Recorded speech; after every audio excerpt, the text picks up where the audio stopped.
Hola, buenas tardes. Bueno, les cuento, hoy me acompaña, en vez del doctor Gustavo Fariña, me acompaña la doctora Fernanda Estrático, que como les anunciamos en la clase anterior es parte del equipo. Así que les presento a Fernanda. Fernanda, si te querés presentar, Sí, decir cómo algo. no, cómo no. Mi nombre es Fernanda Estrático, yo soy docente de la Universidad Nacional de La Matanza desde hace muchísimos años, donde compartimos la cátedra con la doctora Evangelina Trebolle, también docente de la Universidad de Buenos Aires, y trabajo en el Ministerio Público de la Defensa de la Ciudad de Buenos Aires hace más años de los que me gustaría confesar que tengo. Pero bueno, esta es una realidad que no se escapa tan fácilmente. Me dedico exclusivamente a la formación en mediación, porque en la defensa técnica, digamos, aún en el Ministerio Público de la Defensa, llevamos adelante un proyecto en el que trabajamos comunicación en equipos de trabajo. Así que ya hace muchos años que he dejado los amparos de la Defensoría para dedicarme a esta tarea que es la que me apasiona. Muy contenta de poder participar con ustedes. Veo que el número se va sumando un poquito más de gente. Y me decía Evangelina que ustedes, por supuesto, al ser parte de la provincia de Buenos Aires y de diferentes localidades, no están todos en el mismo lugar. ¿Es así? Claro. Noelia, estás asintiendo, pero estás muteada. Así que contanos. No, no, generalmente asiento cuando es así, Está muy para no molestar, sí, generalmente sí somos de distintos lugares. Yo, por ejemplo, soy de La Plata. bien. Ajá, bueno, está mucho más cerquita igual. ¿Y Sí. Belén? Mucho gusto, encantada. Belén Venencia,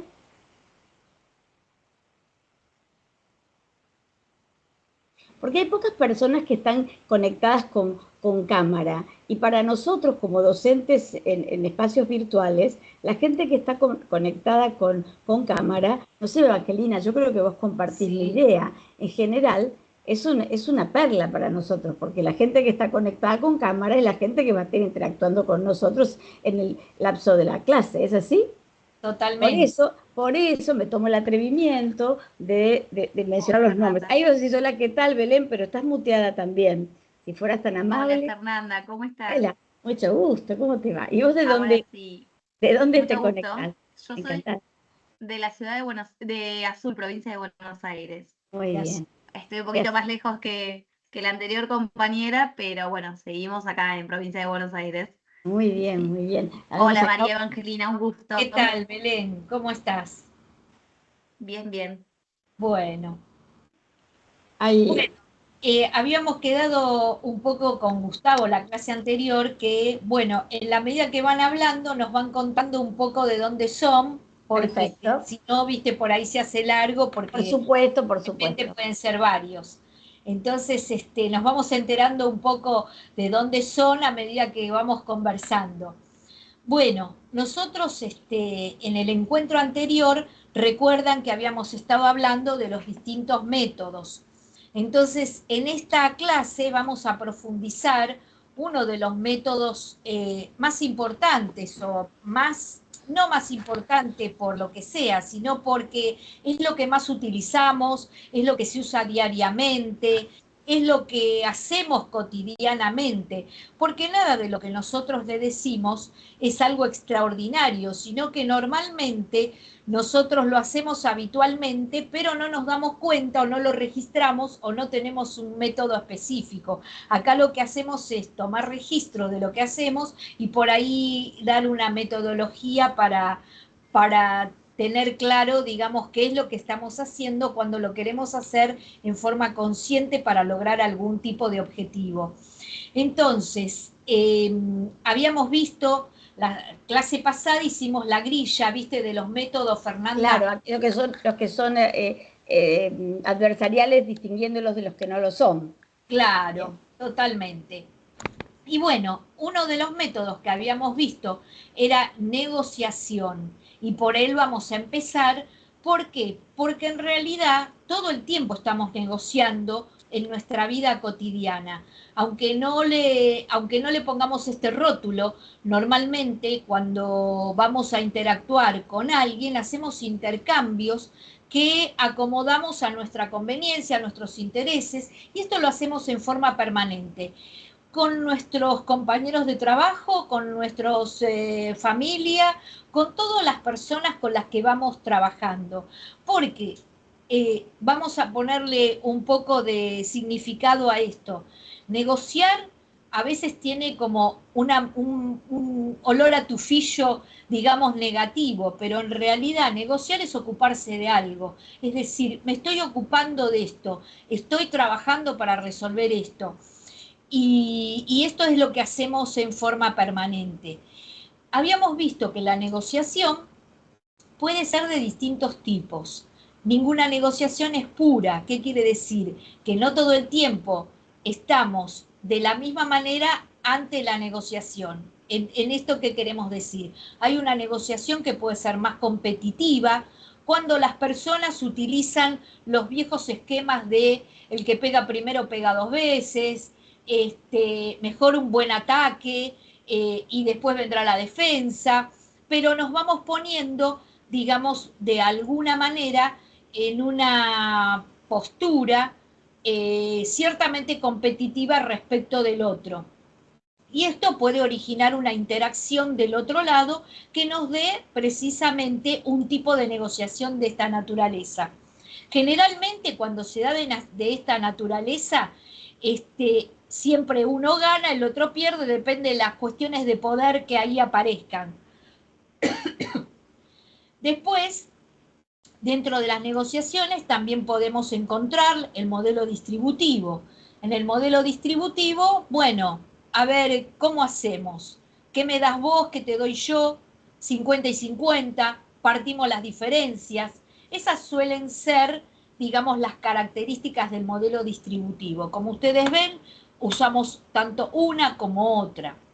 Y después, el modelo que nosotros vamos a ver hoy es el modelo colaborativo. El modelo colaborativo obedece a una investigación de la Escuela de Harvard de los profesores Fisher, Uri, claro, que es una investigación que fueron haciendo a través del estudio del comportamiento en distintas experiencias que les tocó vivir en determinado momento. Y entonces ellos tienen una línea, digamos, para ver cómo se llega a esta colaboración o cómo se llega a cierta cooperación. Esto no es natural en las personas. Por eso es que vamos a plantearles un ejercicio que se llama el dilema del prisionero. El dilema del prisionero son dos personas que se encontraban en determinado momento cometiendo algún tipo de ilícito para lograrse y procurar alguna acción que tenían planeada previamente. Bueno, resulta que los detienen y al detenerlos los separan. Entonces ambos están incomunicados y ninguno sabe lo que habla el otro con aquellas personas que los han detenido. Es decir, puede ser un grupo de espías, pueden ser, ¿cómo se llama?, rusos, pueden ser americanos, lo que ustedes elijan, venezolanos tal vez. Bueno, lo que ustedes... Pero hoy el mundo te da una gran variopinta posibilidad de imaginación, ¿no? Totalmente, totalmente. Entonces, estas personas, al ser detenidas, no saben qué es lo que va a hacer el otro. Entonces, sus captores, o sea, digámosle, puede ser un grupo de policías, puede ser un grupo parapolicial, puede ser alguna unidad de estas de inteligencia, que operan, digamos, mediante el uso de incentivos para lograr que las personas confiesen y poder de esa manera tenerlos atrapados muchos años en prisión. En esos incentivos, obviamente, le van a ofrecer a uno y a otro mejores tratos para facilitar que uno se quede y el otro no. Lo importante para los que los detienen es tener, digamos, comprobado un delito y tener un autor. Entonces, ustedes van a tener que elegir qué cosas harían. Cada uno, a medida que yo le doy las opciones, ustedes elijan qué harían y anótenlo en un papelito. Después con Fernanda les vamos a ir preguntando qué hicieron a ver qué les toca. Sí, Fer. No, yo estaba pensando que de alguna manera que quede claro que esto es un ejercicio de ficción, que el objetivo que tenemos en esta representación es que ustedes puedan ponerse en la piel de estos sujetos solo al efecto de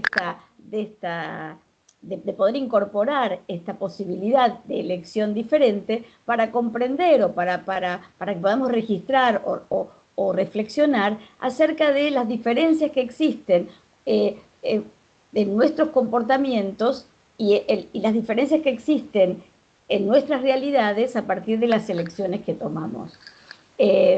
Además de ser un poco más divertido, porque después de todo ser un gánster un ratito no está nada mal. Acá después terminamos. Podemos también, podemos también manejar la ira en ese ratito. Queda también para ustedes un poco de diversión, ¿no? Para nosotros también se hace menos tedioso, ¿no, Evangelina? Claro, tal cual. Entonces, si los dos confiesan, tienen 3 años de prisión cada uno. Si uno confiesa y el otro no, al que confiesa le dan la libertad y al otro le tiran 10 años por la cabeza. Entonces, supongamos que tenemos A y B. A confiesa, sale libre. B se queda con 10 años. Al revés pasa lo mismo. Entonces, ustedes lo que tienen que decidir es si confiesan o no confiesan. Ante este interrogatorio, piensen que alguien les está diciendo, bueno, si ustedes nos dan pistas y confiesan, detenemos a su compañero y ustedes quedan libres. Y entonces, ustedes tienen que tomar esa opción. También podrían negarse a declarar, y en ese caso cada uno tendría 1 año de prisión. Siempre y cuando el compañero también haya hecho lo mismo. Claro, porque si no, les quedan, ¿cómo se llama? A ustedes les quedan los 10 años y el otro se va libre, por ejemplo. Así que ustedes elijan qué harían. ¿Qué harías, Mara?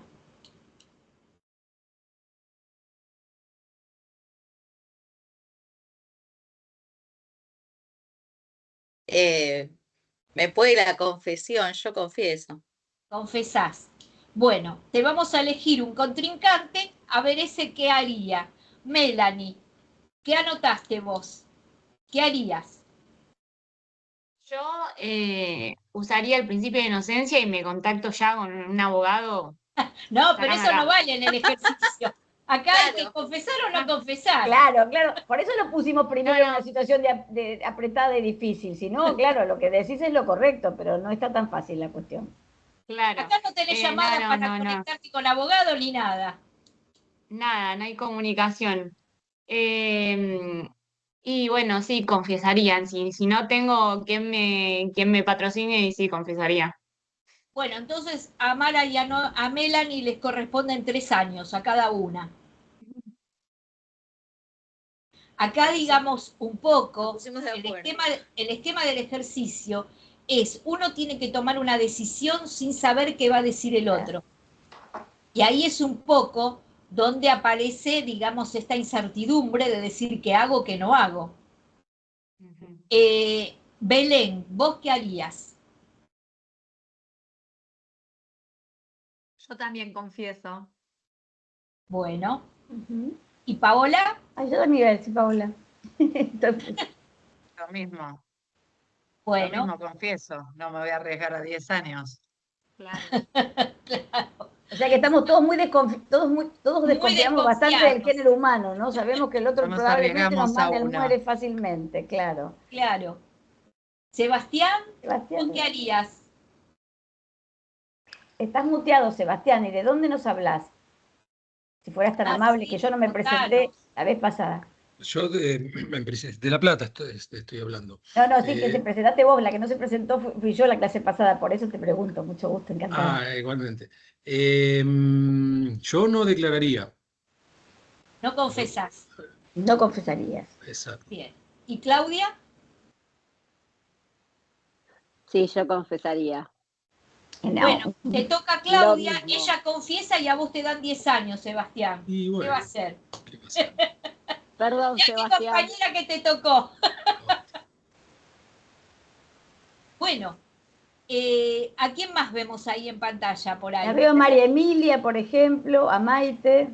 Preguntale a A ver qué ver, hay. María Emilia, ¿qué harías? Y en principio, si yo ya estoy escuchando en esta clase lo que está haciendo mi compañero, en función de lo que hace mi compañero, voy a decidir. No, pero en ese Así caso, que, el supuesto del ejercicio es que no vas a pero escuchar a tu compañero, porque uno está en un por cuarto y eso, el otro en el pero otro. mi compañero, el que sigue, en función de lo que yo respondo, va a responder, pero yo no confesaría.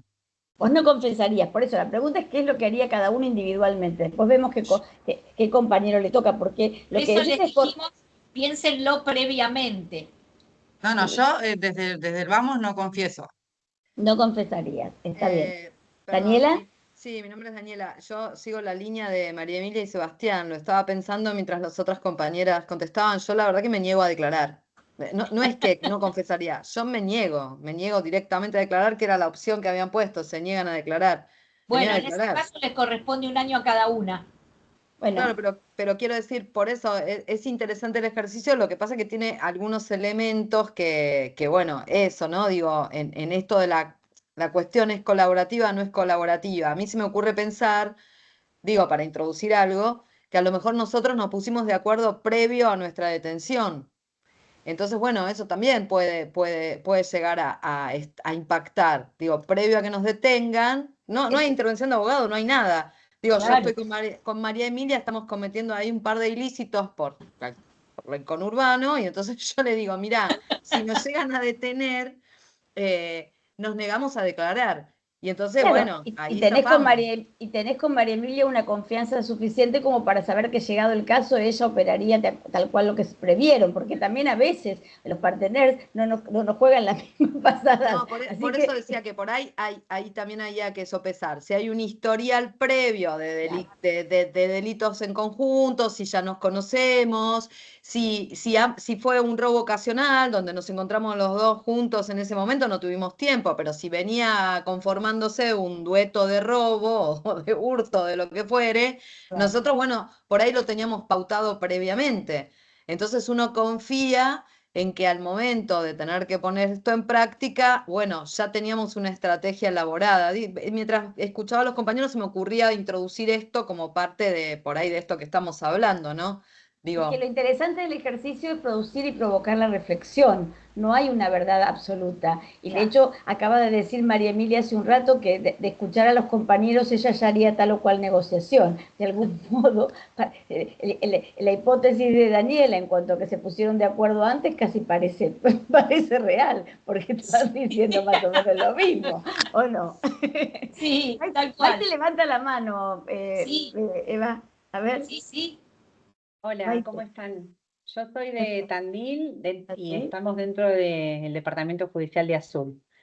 Están Eh, están más cerca de Belén. ¿Es así? sí, Muy bien, exactamente, sí, a poquitos kilómetros.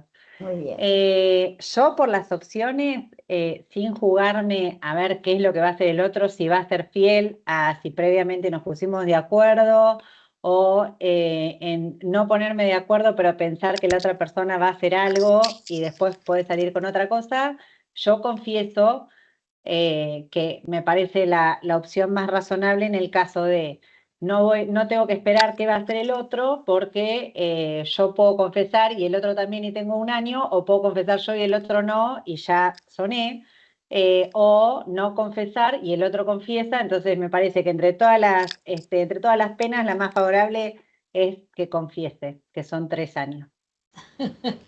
Bien, y si confiesa el otro por ahí son Es dos un años. buen Está bien, razonamiento. está bien. Buen razonamiento.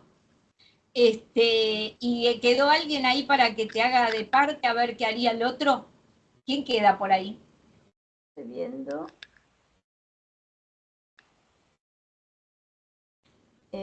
bueno, hay algunas personas que están conectadas, no sé. Pero no tienen cámara. Están con cámara, así que probablemente estén, bueno. si alguno está escuchando y tiene ganas de participar.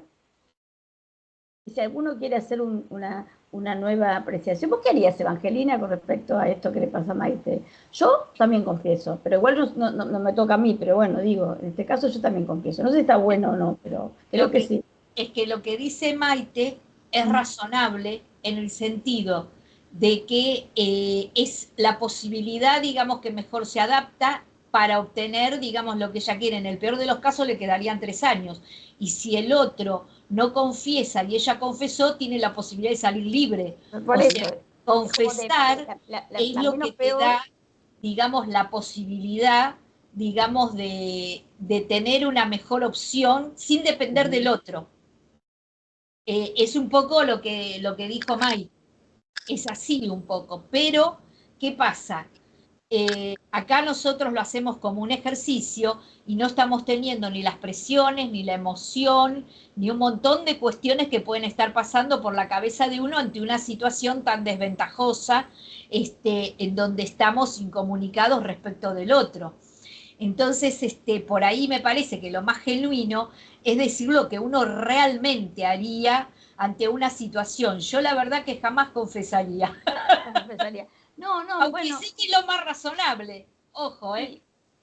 No, cuando yo digo que confesaría no es porque tengo el hábito de hacer un cuadro de situación tan cuidadoso y criterioso como el hizo Maite, porque me conoces hace más de 30 años, sabes, Evangelina, que no es lo que me caracteriza. Imagínate, Fernanda confiesa y yo no, a mí me quedan los 10 años.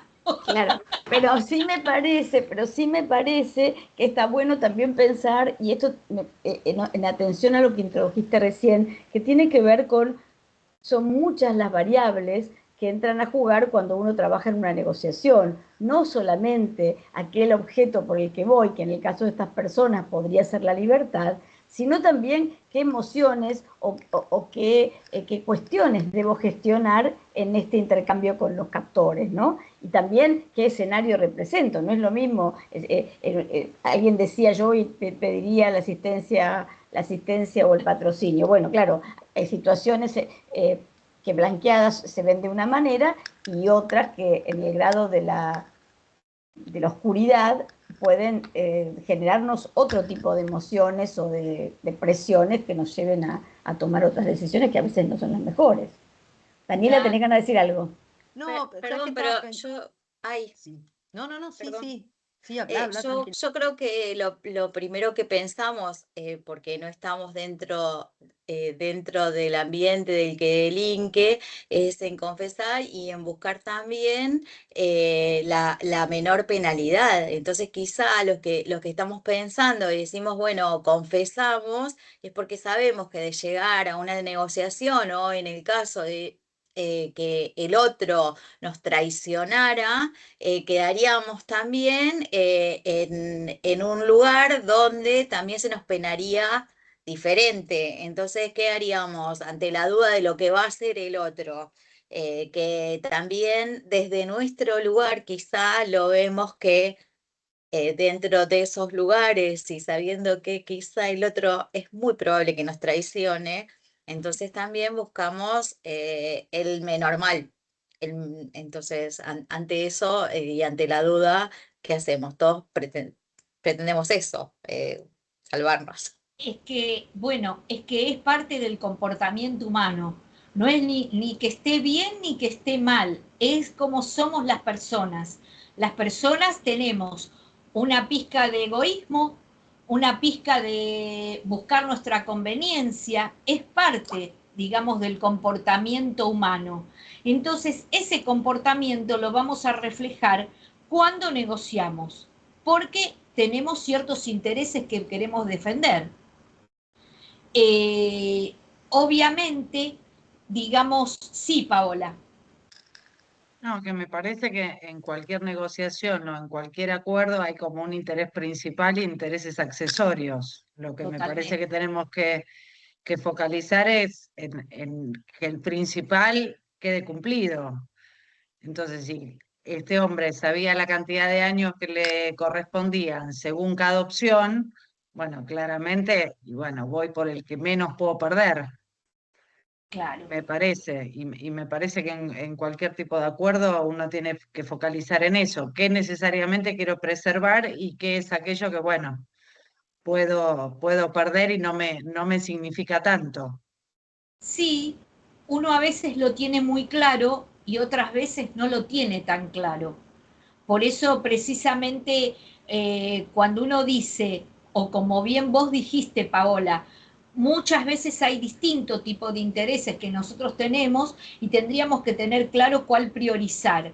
Pero muchas veces, digamos, cuando canalizamos el enojo con el otro, con el que estamos negociando, esto no lo tenemos tan claro. Por eso es que muchas veces nosotros escuchamos estas frases de no, no, vamos hasta las últimas consecuencias, doctor, porque la verdad que esto no da para más. Toda la vida fue igual. ¿Cuáles son las últimas consecuencias? Porque esas palabras grandilocuentes muchas veces no las tenemos pensadas. O no, mire, la verdad que lo decida el juez. Yo acá no me quiero ocupar más porque ya lo conozco al otro o a la otra o al que sea. Entonces vamos a lo último. Y realmente no hicimos una discriminación correcta de nuestros intereses. No los estudiamos adecuadamente o no los pensamos porque en ese momento estamos invadidos por cierta emocionalidad. Esto es muy común que pase en nuestra vida cotidiana a nosotros y a las demás personas también, porque es un modo en el cual nos movemos. Es fácil, súper fácil, resolver conflictos cuando son de otro. Cuando son de otro, nosotros tenemos respuesta para todo y tenemos la solución perfecta. Y muchas veces decimos, ¿cómo puede ser que este hombre, que esta señora no lo vean si está tan fácil? Bueno, pero es que precisamente ahí está, es el conflicto del otro, es el problema del otro, es la situación del otro. Entonces en el otro nosotros lo vemos claro, pero en nosotros mismos hay que ver cómo reaccionamos, cómo nos comportamos. Y a mí se me ocurría cuando estabas recién hablando algo que dijo Mara, cuando ella dijo, todos nosotros haríamos, o sea, como no pertenecemos a la clase, espero que esto sea cierto, por supuesto lo doy por descartado, de la clase de los delincuentes y todo esto, pero es cierto que uno de algún modo lo acompaña a un sesgo de pertenencia, no importa de qué. Entonces pensamos que todo y siempre es de la misma manera. Y estas generalizaciones son constructoras de la realidad. Todo, siempre, nunca.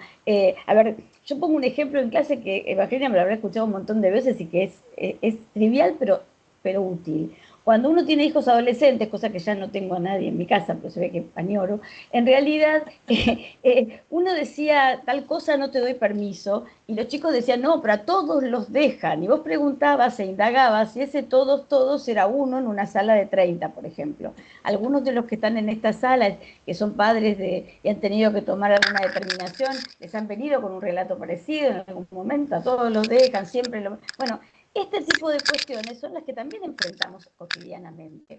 Y para poder negociar, en nuestro caso, respecto de nuestras propias necesidades, es importante por lo menos comprender estas generalizaciones que nos acompañan. No digo desentenderlas porque pertenecemos a un grupo que es diferente de los otros, en esto estoy de acuerdo. Aún así, poder colocarse en una apreciación diferente nos permite medir los pasos a dar de diferente manera. No sé si estoy muy repetitiva con la cuestión de la diferencia, pero ¿quedó más o menos claro o no? Sí, yo lo que pensaba mientras las escuchaba es algo que nosotros hablamos en la primera clase que tiene que ver, sobre todo para los abogados, con la noción de ganar y perder.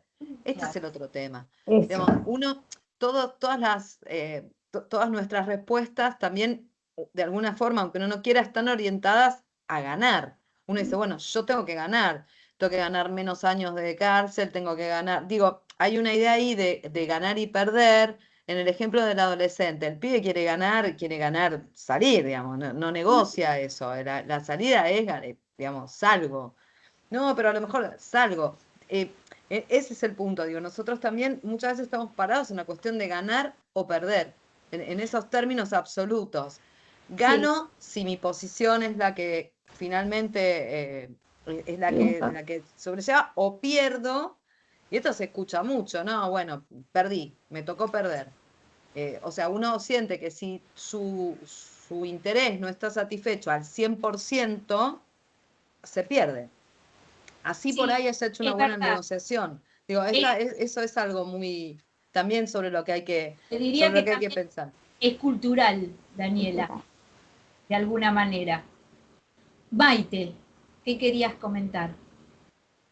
Sí, yo pensaba en realidad que nos posicionaríamos distintos y en vez de esto, ganar o perder, lo miramos de otra manera y decimos, bueno, costo-beneficio. A ver, a mí me sirve litigar, no sé, 4 años, el desgaste que eso implica, el honorario que le tengo que pagar a mi abogado, el ir a audiencias, el tener que recordar siempre por qué estoy ahí, o sea, un montón de cosas que si los abogados,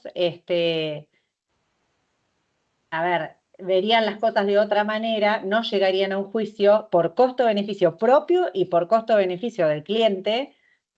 La mediación sería mucho, la negociación sería mucho mejor que pasar por todo eso. Lo que pasa es que también los abogados no tienen incorporado eso como una herramienta útil porque no la saben utilizar.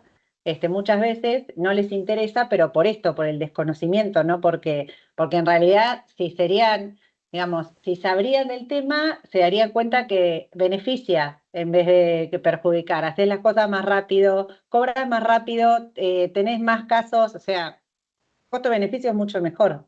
Pero bueno, Maite no todos lo ven ya es así. una conquista sobre el curso de 50 personas, Evangelina. Pero lo cierto es que los abogados en nuestra formación de origen, por ahí vos sos mucho más joven, pero muchos de nosotros no hemos tenido mucha formación al respecto. Y que recién en las formaciones universitarias en la Argentina, en muchos lugares no están, pero en la Argentina están incorporados a la currícula materias como esta, recién hará 15 años, 20 años, no sé, 20, 25 años, no mucho más. Por lo tanto, y en algunas formaciones no. Entonces, también hay que hacer una distinción en ese sentido, ¿no? Si durante toda nuestra formación académica se nos obliga a ver cuándo vamos a mandar la carta documento y de qué manera vamos a ganarle al otro en esta contienda de la que hablaba Daniela, bueno, estamos en escenarios diferentes.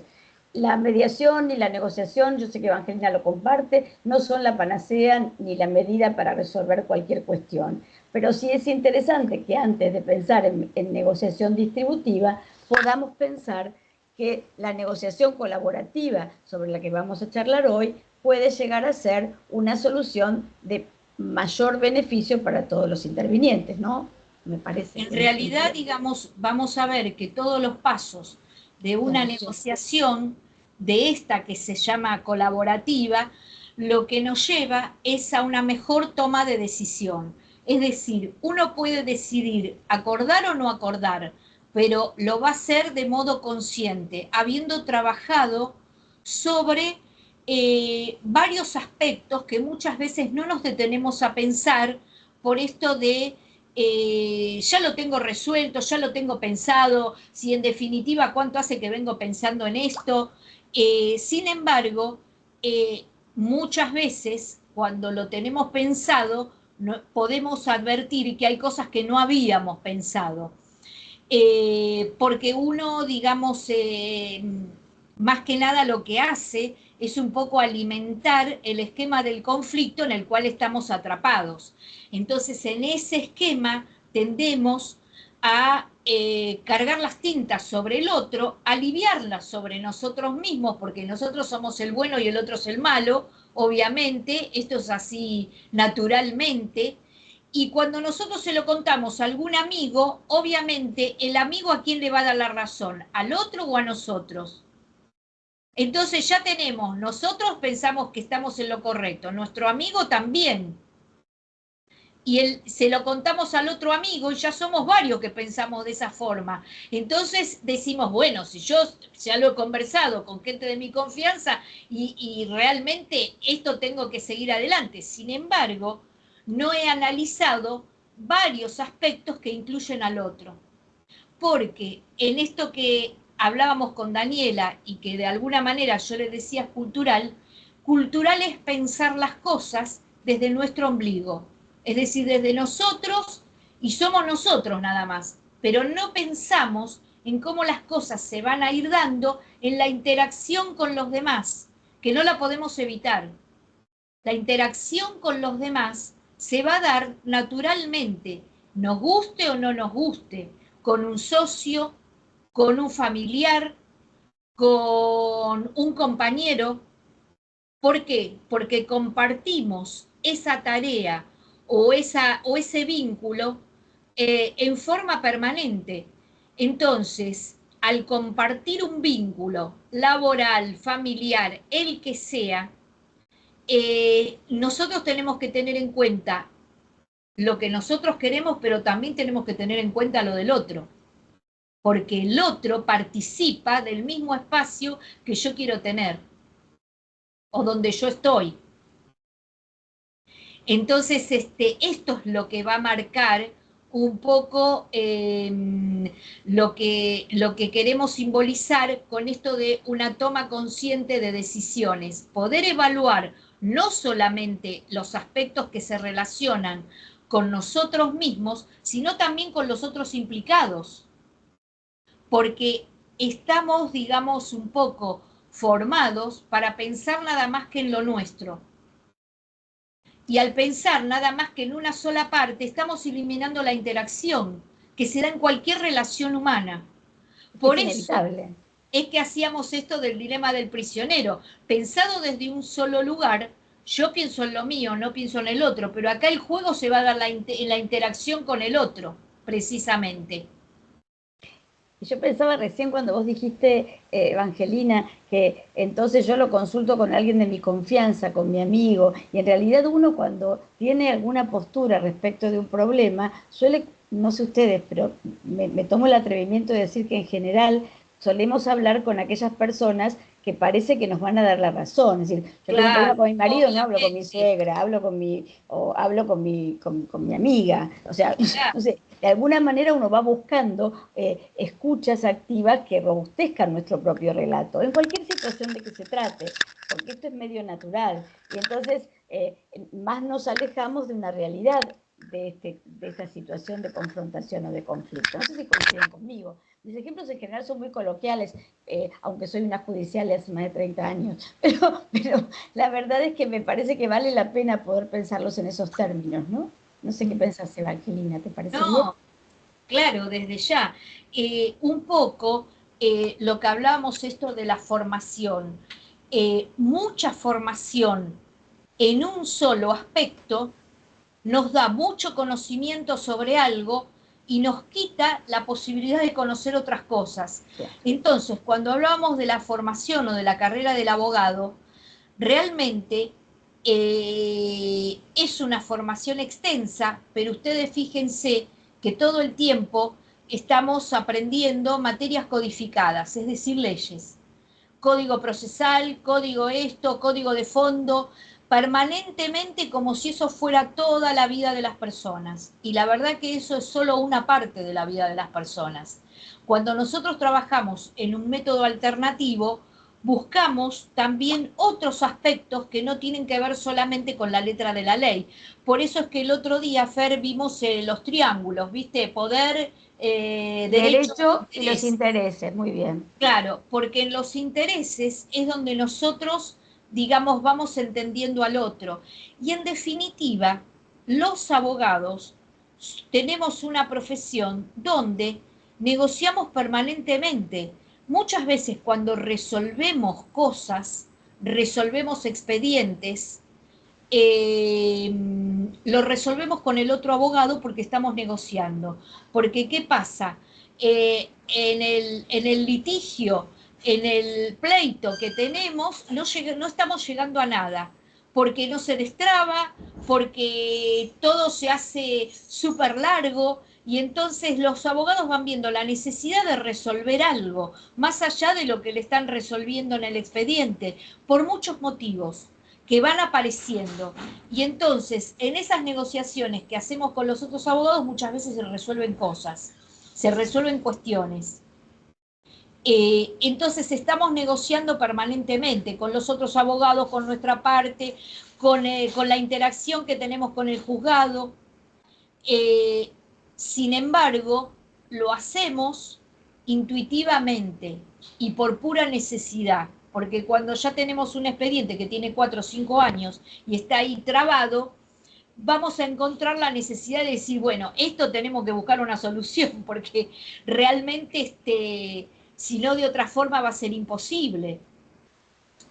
Me parece que la negociación trae la posibilidad, es decir, la formación en negociación, aunque sea conocer la existencia de diferentes pasos o diferentes miradas que permiten gestionar el problema desde otro lugar, independientemente de la decisión que uno tome, es como el consentimiento informado. Es bueno, puedo tomar la decisión que corresponda, pero por lo menos la voy a tomar en atención a los posibles escenarios, De la misma manera, me parece que con la negociación, el rol que nos toque, nos da muchos beneficios, ¿no? Bueno, estoy convencida. Claro. Precisamente, ahora vamos a ver cuáles son estos pasos que marca esto que conocemos como la escuela de Harvard, que precisamente son los pasos que nos permiten, de alguna manera, ir reflexionando sobre las posibilidades que tenemos para resolver un conflicto. Entonces, uno de los primeros pasos que aparecen es separar a la persona del problema. ¿Y esto qué quiere decir, separar a la persona del problema? Significa que tenemos que pensar y focalizar y ser, digamos, duros con la situación, pero no con la persona. Nosotros muchas veces personalizamos y nos ocupamos de atacar al otro. Este es un ignorante, este es un estúpido, este es mala persona. O sea, adjetivamos y cargamos de adjetivos la postura del otro. Tendiendo a tener una confrontación personal con el otro. Y esto muchas veces nos hace perder el objetivo. ¿El objetivo cuál es? Por ejemplo, están discutiendo cómo se llama una pareja por el tema de sus hijos. El objetivo debería ser, bueno, a ver cómo nos relacionamos con nuestros hijos de la mejor manera en esta situación para que nuestros hijos no sufran los efectos de los problemas que nosotros tenemos. Ese sería el principal objetivo. Sin embargo, lo perdemos de vista en esta es una zorra que ni te cuento, y este es un cretino, un amarrete, mira, está escondiendo todo el patrimonio que tiene con tal de no poner algo para su hijo.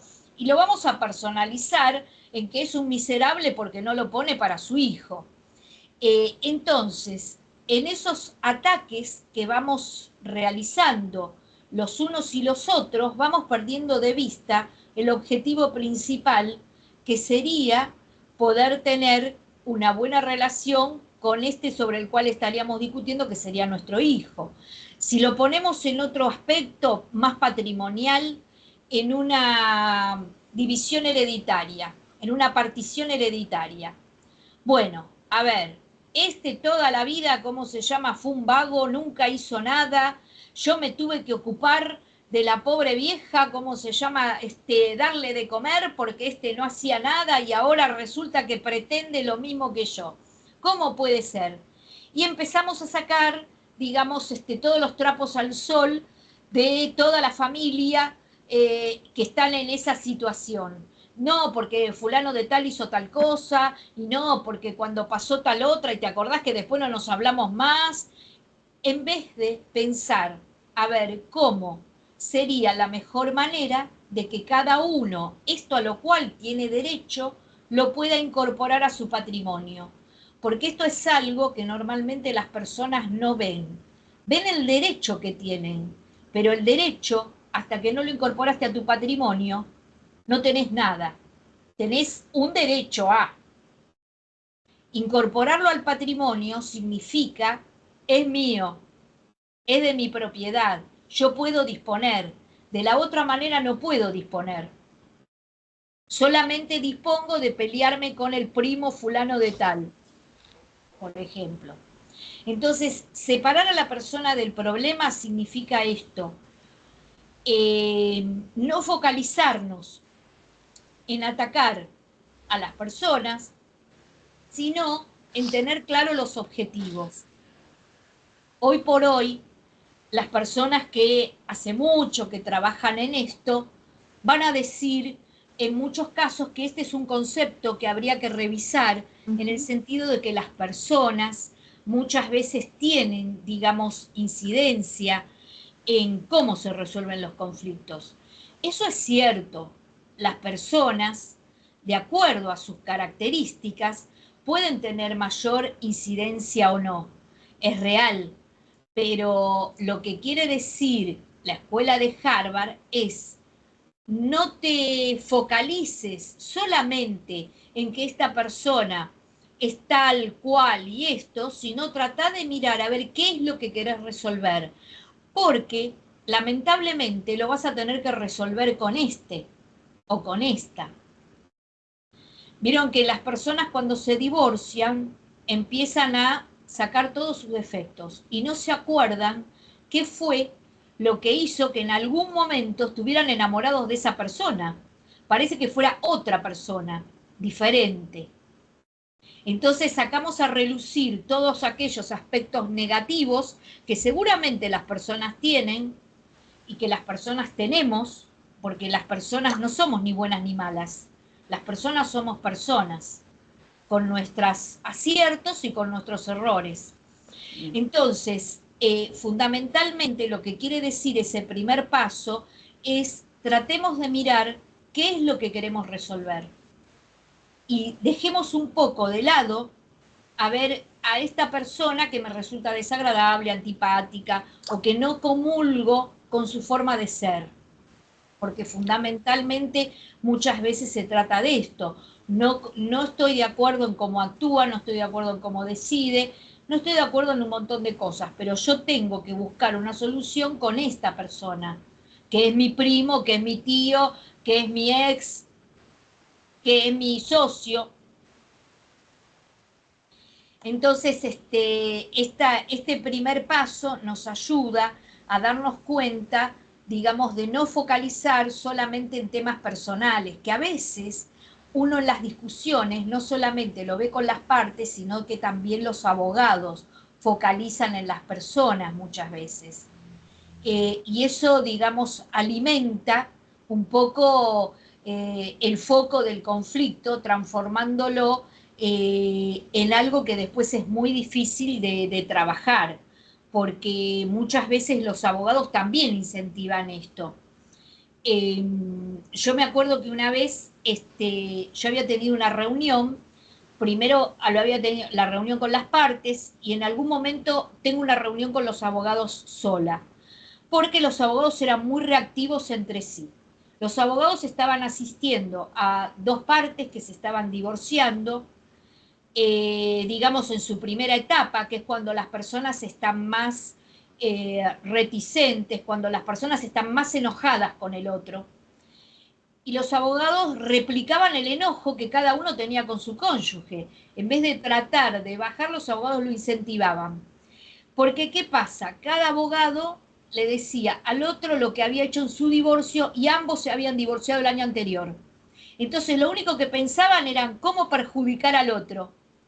Con decirles que en determinado momento se van y la persona que en ese momento, digamos, era la recepcionista, me dice, doctora, me dice, ¿este era el matrimonio? No, le digo, esto eran los abogados. Claro, y parecían el matrimonio del grado de beligerancia que tenían. A mí Y me que parece ellos estaban replicando su propia historia con sus clientes. Bueno, esto también, a ver, a nosotros nos pasa. Yo veo acá algunas caras que se sonríen más cuando se habla de los ex o cuando se deja de hablar, y esto las delata o los delata, nos delata, les delata, luz, no sé cómo decirlo, pero en definitiva, a mí me gusta tomarlo con humor porque me parece que uno puede ser rubia y pensar, y lo sostengo en todos los ámbitos. Entonces me parece que es interesante poder pensar, como decía Evangelina, que todas las personas que están participando en una negociación acercan sus propios sesgos y acercan sus propias necesidades. Yo recuerdo, ahora que contaste un caso real de una mediación de hace muchísimos años, en la que la situación era un divorcio común y corriente, una situación de alimentos, bueno, en ese momento se llamaba tenencia, no importa el caso, estamos hablando de situaciones comunes, y el abogado que representaba al señor era un abogado que tenía una participación activa en defensa de las personas, o sea, en contra en realidad de los testigos de Jehová. La señora era del matrimonio, durante el transcurso de su matrimonio se había convertido a la religión y de alguna manera estaba induciendo a sus hijos a participar de las asambleas, etc. Independientemente de las razones por las cuales el matrimonio se había divorciado, este había sido un tema nodal. ¿Me siguen?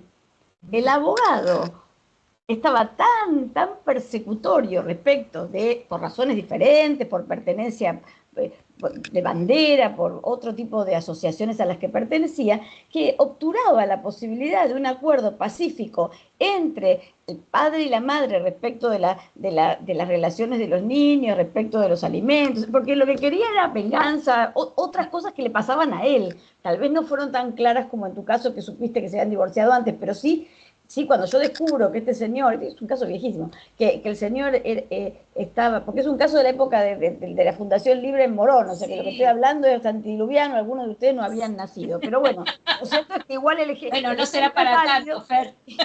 Sí, yo creo que algunos sí. Igual el ejemplo es válido porque me parece que tiene que ver con esto, con que cuando trabajamos en una negociación de intereses propios o como letrados en intereses ajenos, no podemos dejar esto de lado, porque está presente, y si no está presente ahora, va a estar presente mañana. Entonces, todo lo que a mí me dé información va a ser importante. Y en esto de poder comprender que una cosa es la persona y otra cosa es el problema, me parece que es significativo. Como Paola decía al principio, tenemos que tener en claro cuáles son, hay objetivos prioritarios y otros que son menos importantes. Bueno, ahora cuando lleguemos a la parte de los intereses, podremos establecer alguna cierta jerarquización de esto, si es válido, ¿no? Hay una mano levantada por ahí.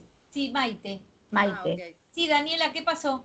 Daniela también la levanta, pero sí, okay. yo me mando. No, es un segundito mientras hablaban esto, a mí se me ocurría preguntar algo que no sé si esto después más adelante quizás se va a consultar, que es qué pasa cuando yo tengo que participar en una mediación, no soy parte, sino que estoy participando, que está como letrada o como, y siento que estos intereses míos, o sea, esta cuestión personal, me va a impedir de alguna manera poder asistir en esa mediación, digo, porque puede pasar esto que estaban contando del señor que asistía al tema de los testigos de Jehová, digo, en ese momento uno puede eventualmente decir, yo no estoy en condiciones de participar. Tal vez son los límites éticos del ejercicio profesional. Perfecto. De cualquier cuestión. O sea, a ver, porque eso nos pasa en cualquier caso. Sí, o sea, tal vez uno tiene un montón de intervenciones como letrado y ninguna le toca la fibra en el momento puntual. Pero este señor estaba absolutamente convencido de lo que estaba haciendo era correcto y venía por otro lado, venía por otra facción. Está muy bien.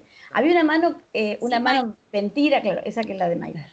Sí, yo quería comentar, yo trabajo en una defensoría oficial civil, donde nuestro mayor cúmulo de trabajo es hacer el foro de familia, y muchas veces nos encontramos con abogados que litigan y no están acostumbrados al foro de familia. Entonces, cuando sabemos qué abogado es, ya sabemos que la vamos a tener difícil, porque no va a haber posibilidad de llegar a una negociación, a un arreglo, o va a costar mucho trabajo de por medio que un abogado que está acostumbrado a ejercer en el fuero, que obviamente, digamos, la mediación, el tratar de consensuar, el de ceder, bueno, se tiene que dar, porque si no es imposible en este fuero. Y muchas veces con los abogados que tenemos del otro lado ya nos damos cuenta que no va a querer consensuar nada, porque bueno, no está acostumbrado. Tal vez la cosa no sería la generalización, o sea, ni siempre, ni nunca, nunca. Uno puede decir, qué mal me tocó fulanito, bueno, tal vez voy a tener que remarla más, tal vez no, pero es interesante lo que decís, por supuesto. Es interesante porque me hace recordar también, hace ya muchos años, las corrientes, digamos, de las abogadas que estaban muy, digamos, compenetradas con el fuero de familia y las cuestiones de género, se volvían muy intolerantes respecto, digamos, de tener una mirada más benévola respecto de el otro género, en este caso los hombres. Y entonces, mismo en la formación que había en aquel entonces, era como que todo tenía que ser en virtud, digamos, de fortalecer el género. Y ellas siempre eran unas pobres desgraciadas y ellos eran unos pobres cretinos, como se llama, que lo único que buscaban era hostigar a la mujer. Entonces, recuerdo que una vez una abogada me dijo, lo que pasa es que yo no le puedo decir que vea a los hijos porque es la única moneda de negociación que tengo para que le pague los alimentos. Entonces le aconsejaba a su cliente que no dejara ver a los hijos y bueno, al final obtuvo que el señor le pagara más alimentos. Pero ¿qué pasa? El abogado del señor le hizo una denuncia por impedimento de contacto. Entonces después, la pobre mujer no tenía los alimentos que quería, tenía que trabajar más y tenía que cumplir una probation por el impedimento de contacto. Entonces, fíjense, en ese asesoramiento que le daba su letrada, perjudicó totalmente toda su forma de vida, porque en definitiva la pobre mujer entre el trabajo, cumplir la probation, no le quedaba ni tiempo para nada. ¿Por qué? Porque se ponían en una postura muy radical respecto, eso pasa cuando te pones en una postura muy radical respecto del derecho, o cuando te pones en una postura muy radical respecto del feminismo, de las cuestiones de género. Si vamos a ver en la interacción con otro, salvo cuestiones que tengan que ver con violencia, que la sacamos de lado, a ver, uno tiene que también ver las posibilidades que el otro tiene, porque, a ver, muchas veces temas de distancia, viven muy lejos de un lado al otro. Para que le pueda, digamos, pagar los alimentos que pide, bueno, tiene que buscarse otro tipo de trabajo o adicionar más trabajo.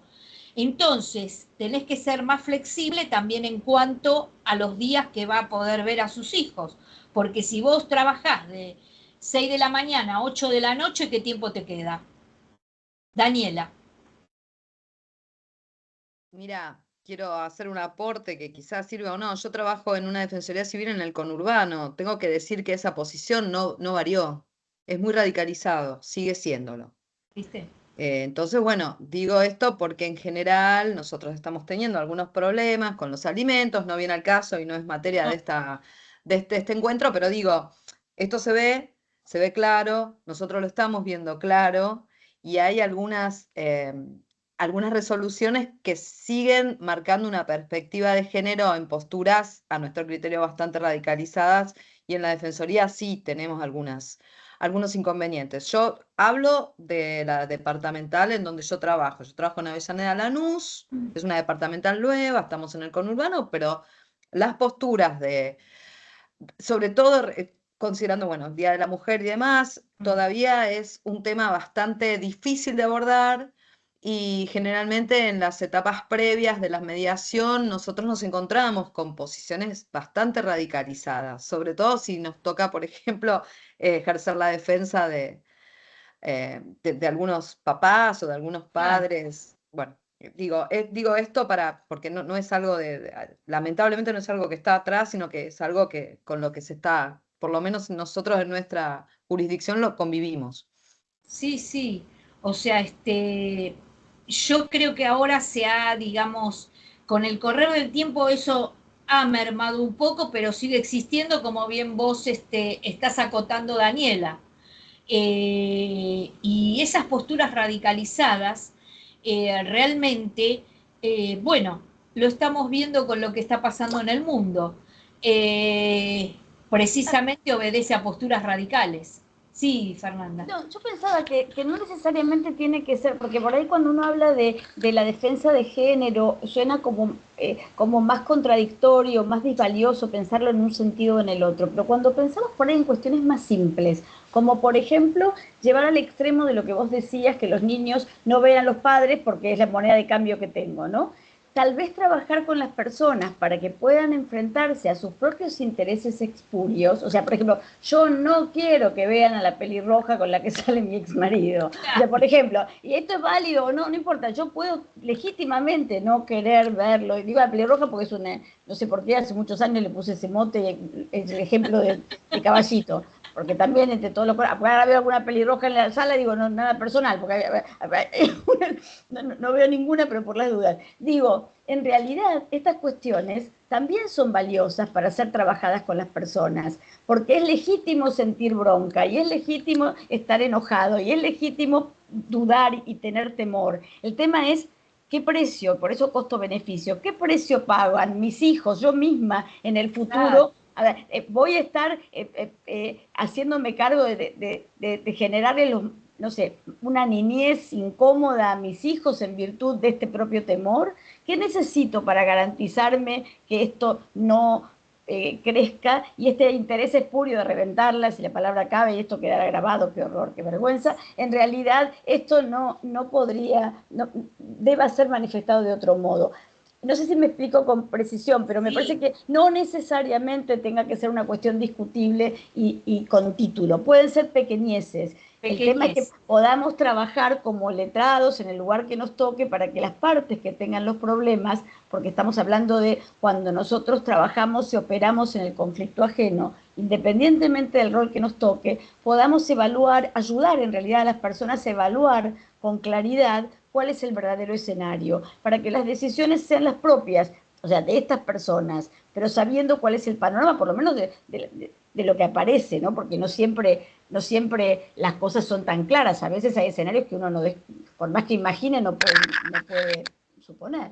Claro, seguro. Es muy buena tu observación, Fernanda, porque nos permite, digamos, poder, digamos, trabajar mejor con las personas y que las personas puedan comprender mejor qué es lo que les está pasando. Porque a veces apunta también al problema y la persona, o sea, trabajar con las personas y poder separar un poquito esto que estábamos en este primer punto, ¿no? Tal cual, tal cual. Muy bien. Sí, está muy bien, pero bueno, como también ustedes aportaron, hay muchos escenarios en este tema. Por eso es que ese primer paso, poder visibilizarlo, ayuda bastante, digamos, para poder ordenar, digamos, realmente a qué enfocamos. Otro de los pasos importantes que va a aparecer es esto de dejar un poco de lado la posición o ir más allá de ella para trabajar intereses. Muchas veces la postura o lo que nosotros llamamos posición tiene alguna, digamos, alguna parte de algún interés, pero tal vez no contiene al interés principal, tal vez hay muchos otros intereses que no aparecieron. Entonces, más allá de la posición, ir a buscar intereses, a ver realmente qué es lo más importante para las personas en esta situación. Y como bien había dicho Paola hace un ratito, intereses generalmente son varios, no es uno solo. Y esos intereses no son siempre los mismos para las personas. Entonces, por eso siempre conviene analizarlos, poder detectar cuáles son los míos, realmente qué es lo más importante para mí en este momento y qué es lo más importante para el otro. Fíjense, por ejemplo, esto de los intereses a veces se pasa un poco de lado y uno dice, bueno, uno ya sabe cuáles son sus intereses. No siempre tenemos claro cuáles son nuestros intereses y otras veces lo que no tenemos claro es cuál es el principal interés. Por ejemplo, cuando una persona va a una entrevista de trabajo, obviamente va porque está buscando un trabajo, pero para buscar un trabajo, ¿qué es lo que más nos importa? La remuneración, la distancia que se encuentra de donde yo me encuentro, las posibilidades de desarrollo que me da, el tema de los horarios. ¿Qué es lo más importante para mí? Y si nosotros hiciéramos un paneo de cada uno de nosotros en la situación en la cual cada uno se encuentra en este momento, podríamos ver que tal vez de todos estos intereses pueden ir variando de persona a persona. O sea, por ahí cuando uno es muy joven, lo único que busca es la remuneración. O por ahí lo único que le interesa es el desarrollo que este lugar me puede dar. Entonces, pero tal vez cuando pasó algo de tiempo y yo ya estoy asentado en determinada actividad, lo que más me interesa es saber cuánto tiempo me va a quedar para mí y cómo voy a poder disponer de ese tiempo. Entonces ya la remuneración dejó de ser lo principal. Entonces vemos que ahí, en cualquier área que nosotros veamos, los intereses pueden ser iguales en las personas o muy diferentes, de acuerdo al momento en el cual se encuentran.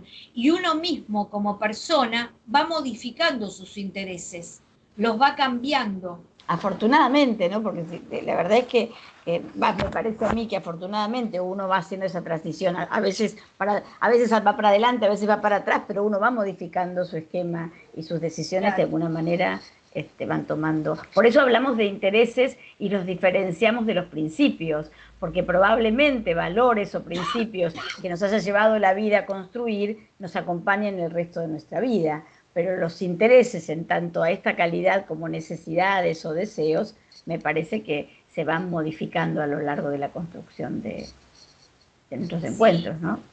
Claro, y siempre, digamos, hacemos un poco referencia a que muchas veces los intereses se van a sentar en esto que decía Fernanda, las necesidades.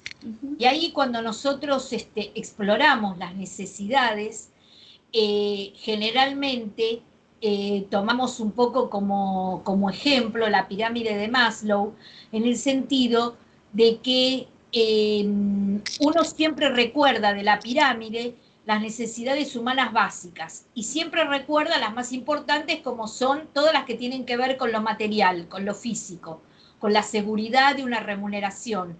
Pero sin embargo, también está el reconocimiento, la aceptación, la posibilidad de realizarnos. Es decir, los seres humanos no solamente tenemos necesidades de tipo material, sino que también tenemos necesidades que tienen que ver con nosotros mismos, con nuestro espíritu, con algunas cosas que nos agradan más que otras en función de precisamente cuestiones que son intangibles y que no podían ser mesuradas materialmente.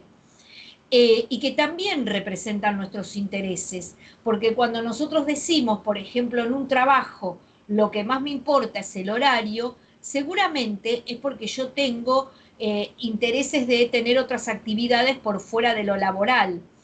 Entonces, en la medida que yo tengo desarrollo ya en ese campo, prefiero ceder remuneración, pero no ceder aquello que tiene que ver con mis actividades por fuera de lo laboral, porque esas son más importantes para mí en este momento y tal vez no eran tan importantes en otro momento de la vida.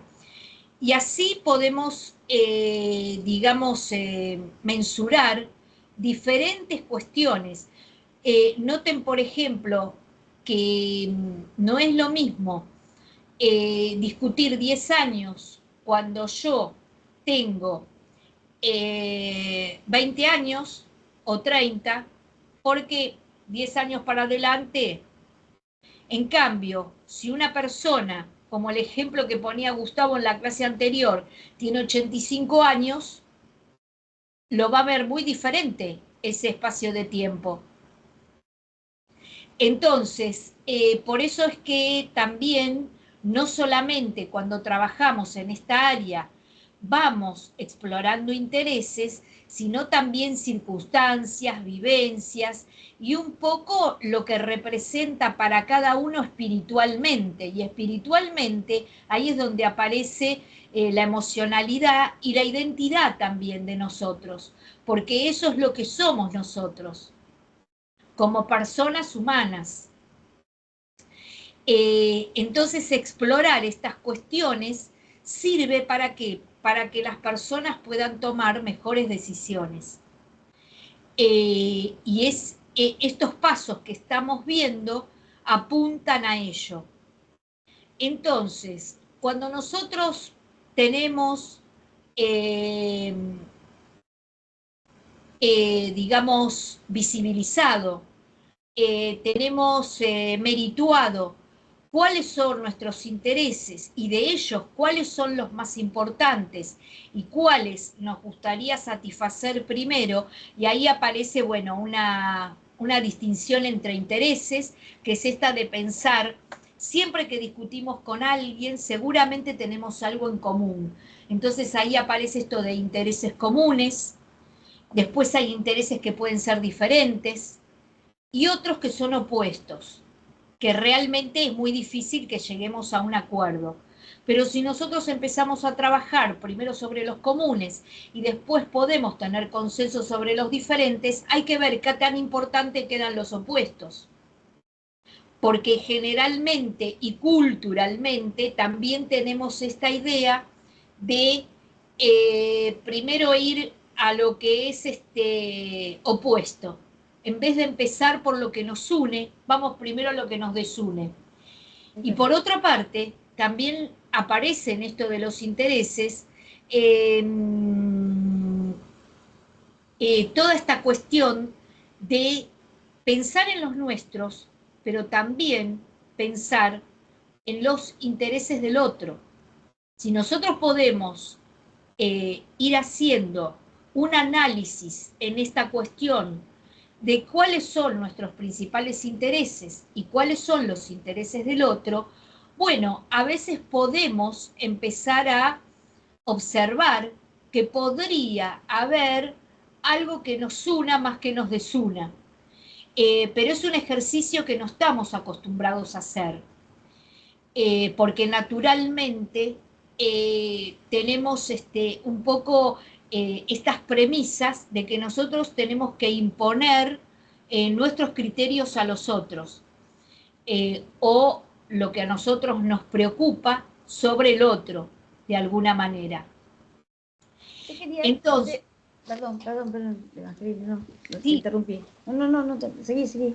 No, decí. No, porque de alguna manera me parecía que esto de poder categorizar los intereses en el sentido de comprender que mirando los intereses propios, mirando los intereses de una parte y a su vez mirando los intereses de la otra, existe la posibilidad de cierto grado de convivencia, por llamarlo de algún modo, o de encuentro. La intención, me parece a mí, de toda la materia en general, es la de comenzar por la posibilidad de acuerdos, y de la misma manera que comenzar con negociaciones colaborativas, para luego utilizar la negociación distributiva o las situaciones de suma cero, de ganar-perder, para aquellos intereses opuestos que no permiten otro modo de dilucidarse más allá de transacción. Es decir, nosotros como abogados fuimos formados en que la transacción era yo cedo para obtener. No tenés que ceder nada si elegiste correctamente. Entonces la intención es poder clarificar que si se trata de intereses comunes, tanto se satisfacen por una parte como por la otra, que si se trata de intereses diferentes, también llegan a obtener cada uno lo que pretende sin necesidad de perder lo que pensaban, y que solamente se tienen que transar los intereses que son definitivamente opuestos. No sé si ustedes hicieron clasificación de intereses en la clase pasada, si estoy repitiendo. No. Porque, digamos, de alguna manera pensar que si el interés es diferente se puede satisfacer, vos te quedás con lo que querías y yo con lo que quería yo, y que, como en el ejemplo de la naranja, son dos cosas que perfectamente pueden ir cada uno con lo suyo, y que si los dos queremos lo mejor para los hijos, si estamos en presencia de un interés común, este interés se puede de algún modo potenciar a través de la negociación correcta, y que claro, vamos a tener que transar aquellos intereses que necesariamente son opuestos, pero no viendo como opuestos todas nuestras diferencias, que es un poco como estamos acostumbrados a mirar la realidad, Claro, ¿no? claro. Eso, perdón, yo me... No, sí, claro, totalmente. Bueno, una vez que nosotros hemos podido analizar cuáles son nuestros intereses, bueno, empiezan a aparecer lo que nosotros llamamos opciones. A ver, para satisfacer los intereses de cada una de las partes intervinientes en una negociación, ¿qué opciones podría haber? Y acá es donde tiene que aparecer también cierta creatividad a la cual muchas veces no estamos acostumbrados porque tenemos esta formación de pensar en blanco y negro o de pensar, digamos, linealmente. Y muchas veces cuando nosotros empezamos a trabajar en distintas opciones, bueno, pueden aparecer otras formas de encontrar la satisfacción para ambas partes de obtener sus intereses. Lo importante es conseguir que las personas estén dispuestas a hacer ese ejercicio de meditarlo, de pensarlo. Es decir, qué cosas podemos hacer para satisfacer los intereses de A y los intereses de B. Es decir, eso es lo que nos va a dar esto que llamamos opciones. Hay diversos tipos de ejercitaciones que se pueden realizar para generar opciones. Generalmente vamos a decir que vamos a buscar aquellas opciones que sean de mutuo beneficio. Es decir, cuando nosotros tenemos la posibilidad de generar opciones que contengan a las dos partes, seguramente van a ser mejor aceptadas por cada una de ellas. Entonces, la generación de opciones es algo interesante y yo les decía, ahí uno tiene que abrirse un poco a la creatividad, porque la creatividad nos permite, digamos, pensar cosas por fuera de lo que normalmente habríamos pensado antes. Obviamente, esto va a requerir que luego que nosotros abrimos ese juego, que puede ser, digamos, por alguna técnica como el brainstorming, es decir, esto de lluvia de ideas, u otras que también existen para generar y desarrollar posibilidades, luego tendremos que utilizar esto que conocemos por criterios objetivos. ¿Qué son los criterios objetivos? Son aquellos que están por fuera de la voluntad de las partes. Es decir, no es que yo lo quiero así, sino que hay algo que objetivamente lo determina. Como por ejemplo, cuando los padres tienen que buscar espacios de encuentro de sus hijos, con sus hijos, cuando las personas viven a distancias considerables. Entonces, los lugares en donde viven y esas distancias marca algo objetivo, es decir, vos no podés poner un régimen de comunicación martes y jueves de 15 a 20 porque las personas viven a miles de kilómetros de distancia o a 300 kilómetros de distancia. Entonces tenés que generar, digamos, otra forma de comunicación para poder, digamos, mantener un vínculo. O si, por ejemplo, estamos hablando de fijar una cuota alimentaria, lo objetivo va a estar dado un poco por los ingresos de esa familia.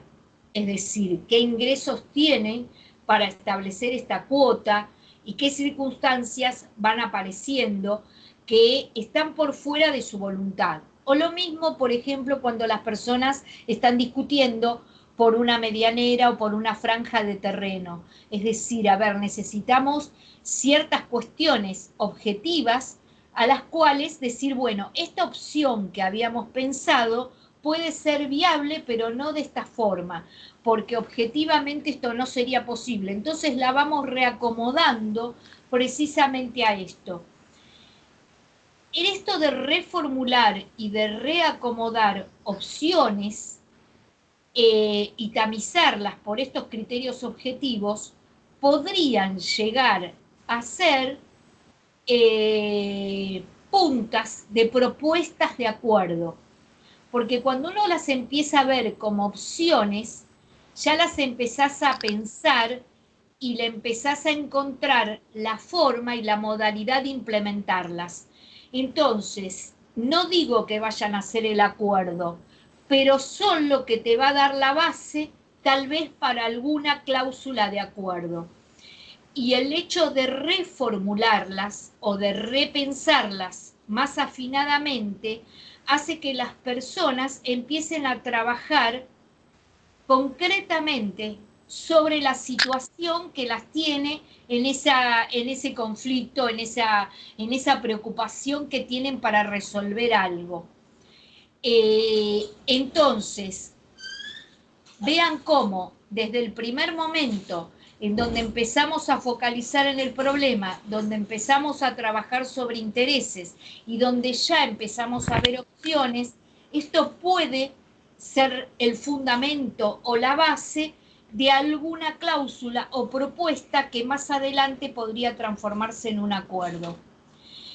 Cuanto más las personas estén dispuestas a pensarlas y a mirar distintas posibilidades, seguramente mejores serán los acuerdos que puedan obtener, porque van a estar, digamos, más trabajados, con mayor conciencia, digamos, con mayor conciencia de haber podido lograr establecer una posibilidad que luego podrá transformarse en acuerdo.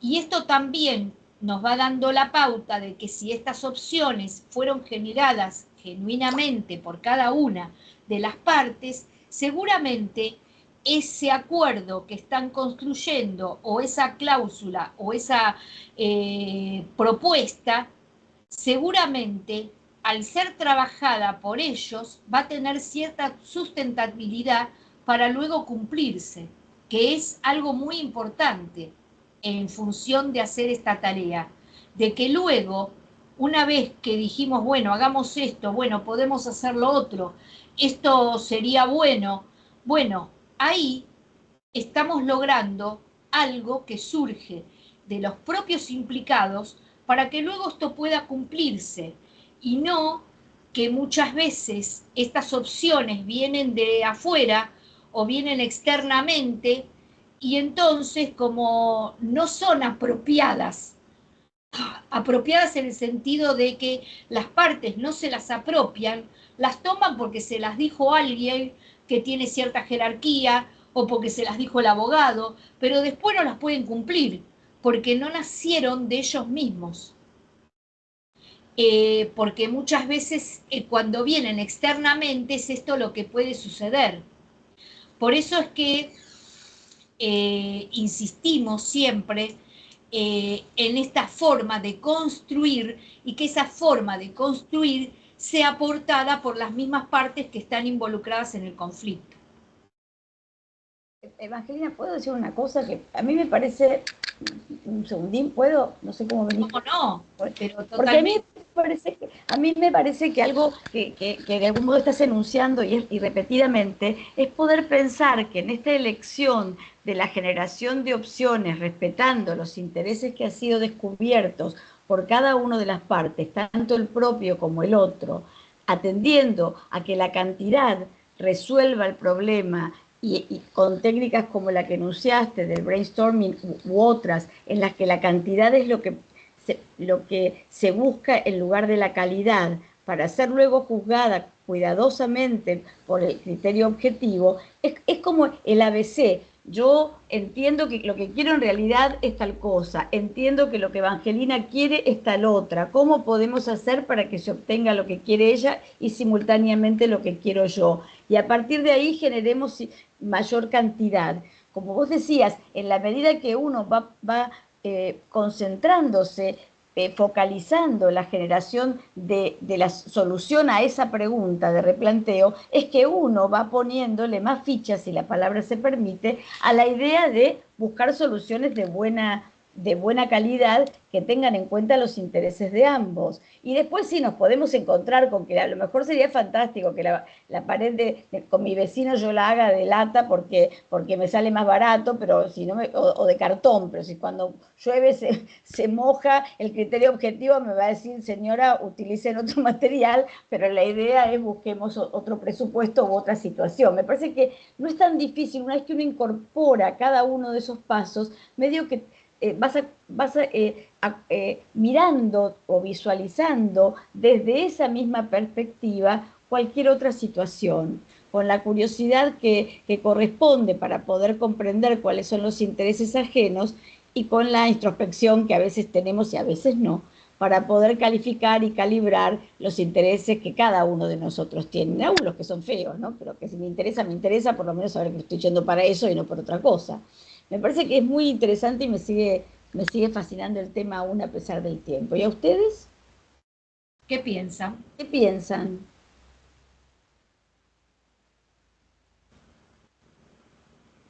No piensan, no creo que no piensan. Todas estas personas seguro que piensan.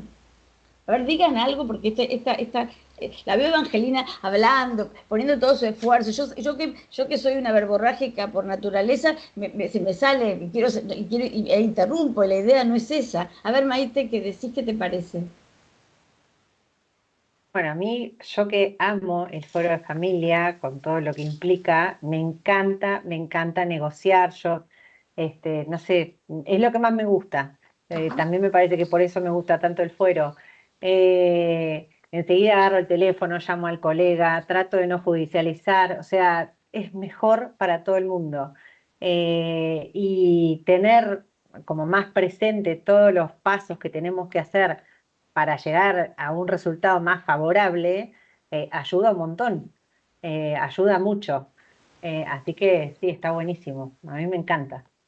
Bueno, sigamos por ahí entonces. Claro, muchas veces las personas, cuando hablamos de esto con Fernanda, nos dicen, bueno, pero hay muchas personas con las que no se puede hablar, no es para todo el mundo, esto de pensar en los intereses o poder focalizarlo, hay personas con las que esto no se puede hacer, o cuando uno pone sus intereses sobre la mesa, el otro se aprovecha y saca partido, y en definitiva te termina jorobando, y bueno, y en definitiva, ¿cómo se llama? Conclusión, esto no sirve para nada. Es cierto que hay muchas personas que piensan de este modo y piensan que negociar es negociar en términos duros y solamente escondiendo todas las fichas para que el otro no se entere para ver cómo le voy a ganar esta partida. Es cierto que hay personas que negocian de esa manera. Tampoco es ser ingenuos. En toda negociación nadie va a abrir el juego si no vamos procurando ir abriéndolo de a poco. Es decir, nadie lo abre de entrada porque esto lo vimos un poco en el ejercicio, porque las personas muchas veces se tienen desconfianza el uno del otro, y esa desconfianza hace que no abran ese juego. O que no quieran decir algo que los está afectando para no mostrar debilidad frente al otro, para no sentir que están, digamos, cediendo frente al otro, o para no sentirse, digamos, de que ellos son la parte que pierde y el otro la parte que gana. Esto pasa muchas veces en una mesa de negociación. Lo cierto es que si nosotros empezamos a vislumbrar que si nosotros vamos ampliando de alguna manera la gama de opciones, eso va transitando por un espacio donde ambos pueden ganar. es cierto que cuando uno empieza a ver esto de que ambos pueden ganar, es una mirada más positiva, tal vez, de ver una situación. También es cierto que hay personas que nunca ven lo positivo y siempre, digamos, van a buscar lo negativo, eso es cierto, porque hay tendencias en las personalidades de cada uno y pese a que nosotros decimos, bueno, hay que tratar de separar a la persona del problema, las personas van con su propia impronta a una negociación, esto es real. Pero bueno, habrá que buscar la forma de mostrar, tal vez, esto que estamos obteniendo es tal vez lo que vamos a obtener con mayor preponderancia entre los dos y esto nos va a satisfacer a los dos y buscar los aspectos más brillantes de esas opciones para que el otro pueda verlo con una mirada más positiva y tal vez no solamente con lo negativo. Cuando nosotros dijimos vamos a buscar intereses comunes y vamos a buscar ese espacio común que nos une, generalmente el espacio común es el que nos abre esta posibilidad, el de ver, digamos, esos aspectos que son más positivos. Muchas veces las personas te van a decir, mucho en el fuero de familia, Maite, te dicen, bueno, yo lo que más quiero es lo mejor para mis hijos. Sin embargo, cuando empiezan, ¿cómo se llama?, con las discusiones, hay uno dice, pobres hijos, porque en definitiva empiezan a tironear de ellos de forma tal de que uno se da cuenta que esta es una declaración, es una declamación, pero que no tiene un fondo real. Entonces hay que empezar a trabajar, a ver, en esto de qué sería lo mejor, qué es lo mejor. ¿Qué es lo que usted piensa que es lo mejor? Porque de algún modo esas frases declamativas van a encerrar a las personas a que no puedan ver otros aspectos o a veces los encierran en posturas que son muy negativas.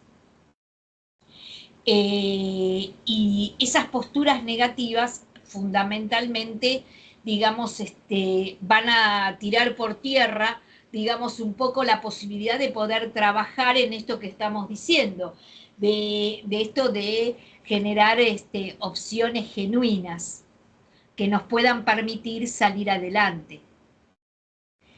Entonces, dijimos los pasos, separamos la persona del problema, más allá de las posiciones, los intereses, generamos opciones, estas opciones las generamos y planteamos aquellas que sean de mutuo beneficio, las tamizamos por los criterios objetivos, y ahí Fernanda tiró esto de cómo satisfacemos los intereses de una parte y de la otra parte, a lo que nosotros técnicamente le llamamos la pregunta del replanteo.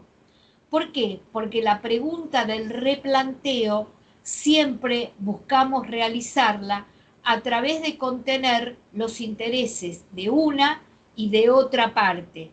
Entonces, ¿qué significa? Que vamos a dejar de lado las posiciones, lo vamos a replantear en función de los intereses, precisamente para que eso nos abran la posibilidad de distintas opciones. Esto que venimos hablando. Por eso el replanteo es muy importante. Y tal vez a veces lo tengamos que hacer más de una vez, porque las personas tienden a volver a sus posiciones. Es decir, tienden a volver atrás. Entonces, o tendemos a volver atrás. Entonces tendremos que volver a hacer la tarea nuevamente para precisamente poder tener una visión hacia adelante de cómo resolver esto. ¿Por qué? Porque pensemos lo siguiente, tanto la negociación colaborativa como los otros métodos no adversariales tienen una focalización en el futuro. Es decir, siempre mirar hacia adelante. Las personas, y sobre todo en lo que son en los casos judiciales, siempre tienden a mirar hacia atrás. Es decir, a comprobar hechos que fueron en el pasado. Comprobar los hechos del pasado puede estar muy bien, pero para buscar resolver conflictos tenemos que ubicarnos en el futuro, porque es el lugar en donde van a tener solución, a partir de nuestras propias acciones. Y eso es lo único que podemos modificar, nuestras acciones hacia adelante, porque las que ya pasaron son bastante difíciles de modificar. Entonces siempre los métodos no adversariales tienden a ir hacia adelante. ¿Hacia qué podemos hacer? Sobre todo, digo, ¿no? Sobre todo porque en los métodos no adversariales a los que nos estamos refiriendo, la persona que está trabajando es una persona que no tiene poder de decisión. Entonces, si vos decís, en la justicia se evalúan hechos en el pasado, se acumula prueba, los efectos de atribuir la responsabilidad, es una modalidad de atribución de responsabilidad y de resolver algunos problemas. Pero el modo, como bien decías, que tenemos en los métodos no adversariales es el de tanto desde la negociación, donde cada persona tiene el mismo lugar, como desde la intervención de un tercero en la figura del mediador, no hay alguien que lleve la batuta tomando las decisiones. Y esta posibilidad de autocomponer implica necesariamente una mirada hacia el futuro. Como siempre hablando, metiéndome, me callo ya. No, sí, está muy bien, Fer, gracias. Está muy bien porque de alguna manera vamos reflexionando sobre lo mismo que estamos diciendo, porque, digamos, lo importante es poder pensarlo, poder internalizarlo, cada uno a su propio modo. Y esto es un poco lo que buscamos. Bueno, supongamos que estas opciones que fuimos generando y que luego las pudimos plantear, digamos, objetivamente, y nos pueden dar, digamos, la posibilidad de llegar a un acuerdo. Bueno, nosotros dijimos que este es un proceso donde las personas toman decisiones. Entonces, acá dijimos, bueno, somos muy optimistas, estamos repositivos, bueno, vamos a acordar con esto. ¿Sería bueno acordar sin pensar? No, porque si lo pensamos después, esto va a retrotraer todo para atrás. Entonces, lo que tenemos que pensar es, esto que podemos lograr acá, que es un acuerdo basado en estas propuestas que se fueron tejiendo y elucubrando a partir de las opciones que fuimos formando, pueden ser buenas para mí o yo tengo una alternativa diferente. Y esto es lo que aparece en la literatura como mejor alternativa al acuerdo negociado. Que en alguna lo van a ver como MAN, en algunas lo van a ver como MAPAN. ¿Por qué? Porque mejor alternativa, peor alternativa.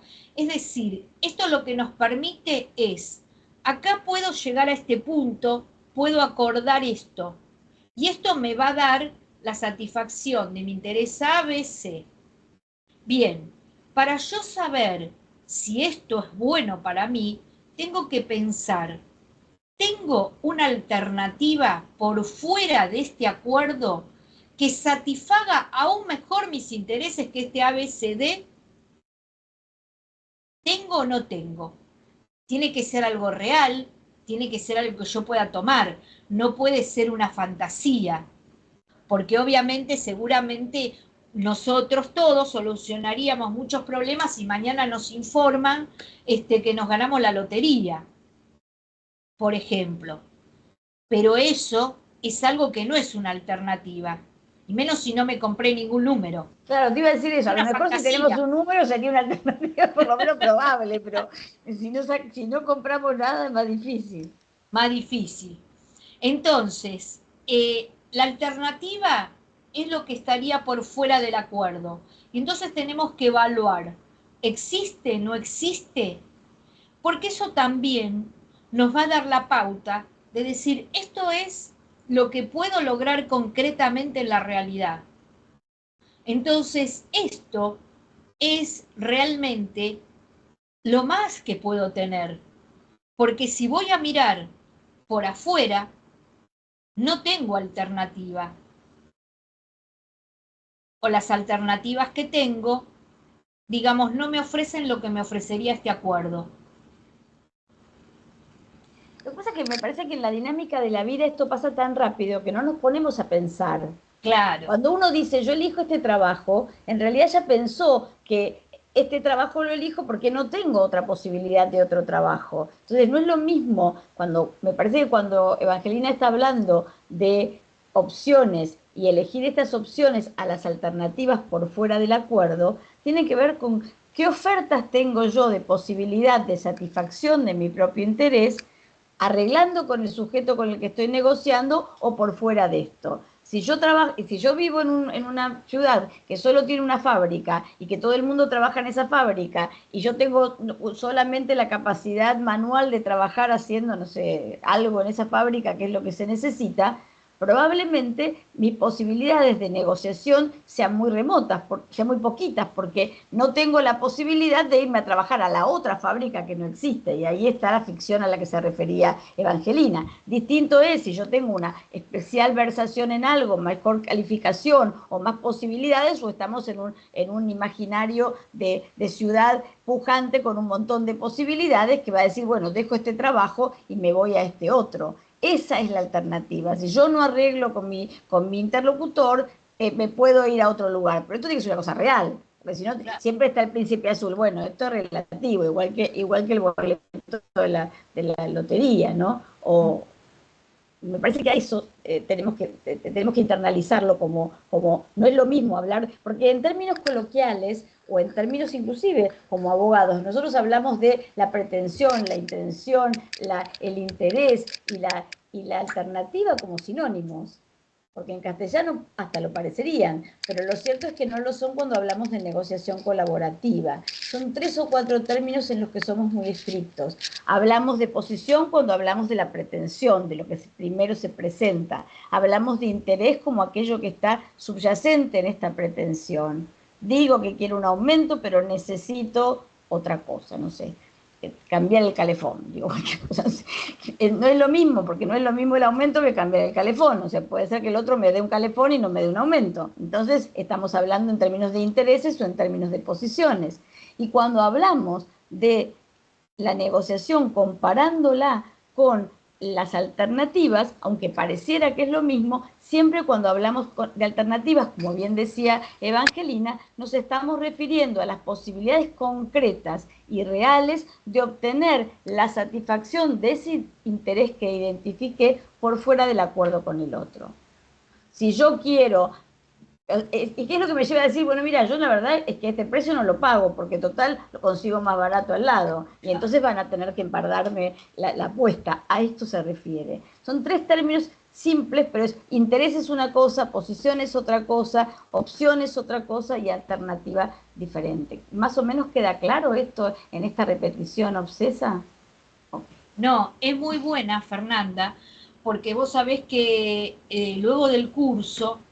Tienen una evaluación, Tienen una evaluación. La evaluación es una especie de multiple choice con opciones y tienen un tiempo limitado para hacerlo y son una cantidad de preguntas. Entonces, estas pequeñas anotaciones que hiciste son muy importantes porque conceptualmente una cuestión no es la misma que la otra. Entonces, al marcarlo, todos pueden advertir que la evaluación es sencilla, pero a veces hay palabras que son muy parecidas. Entonces, para que ustedes obtengan la respuesta correcta, bueno, tienen que atender a esta precisión que acaba de comentar Fernanda. Sí, Daniela. No, la pregunta es, nosotros en este curso estamos tomando la mirada de quién está en la mediación como tercero. Ahora estuvimos hablando de negociación. Una negociación no tenemos tercero. Por eso, o sea... Pero, por ejemplo, claro, no es necesario que haya un tercero en lo que estamos diciendo. Si yo estoy negociando contigo, tengo que ver cuál es mi interés e imaginar el tuyo. Y a su vez, de las opciones que salgan con que vos acercás una cosa y yo la otra, estas opciones las filtraremos por los filtros objetivos de los que habló, o criterios objetivos de los que habló Evangelina, que es una especie de zaranda, por llamarlo de algún modo, se filtran, como se lo quieran imaginar, yo soy visual en ese sentido, pero bueno, uno imagina que lo que quedó ahí va filtrándose por lo que es posible, como hablaba yo de la pared de cartón. Y después de esto nos encontramos con que estas que salieron, que son opciones de buena calidad, pueden ser propuestas.